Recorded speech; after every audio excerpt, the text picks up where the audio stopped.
មិនមែនជារឿងដែលធំដង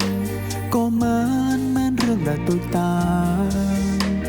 ចរឿងស្នេហ៍ចប់នរណាគេមិនខ្លាចបាត់បង់នោះដែលស្រឡាញ់បែបណាមិនឈឺមិនមានរឿងឈ្លោះដែលទុំម្នាក់ពេលអូនសុំបញ្ចំទឹកភ្នែកមិនស្រង់ចេញដកទុកវិញបែបដងដែលធន់ថបើអូនមិនមកសប្បាយគ្នាបងប្អូននឹងសូមបញ្ចំបែកគ្រានេះទួមិនទងលោតែគួរប្រាប់បែងដងខ្លួនឯងអូនសូមបែកគឺជារឿងល្អក៏មិនតនាំឲ្យចំបែងពេលចិត្តអងស្រឡាញ់យកតែចិត្តខ្លួនឯងខឹងគ្នារឿងមិនដែលឃើញចេញចោ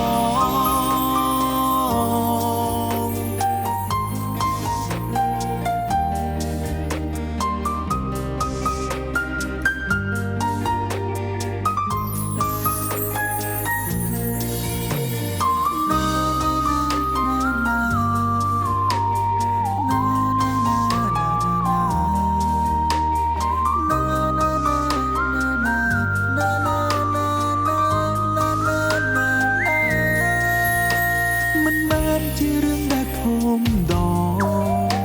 ក៏មិនមែនរឿងដែលតូចតាចរឿងស្នេហ៍ចប់នរណាគេមិនខ្លាចបាត់បង់នោះដែលស្រឡាញ់បែបណាមិនឈឺមិនមានរឿងឈ្លោះដែលទុំម្នាក់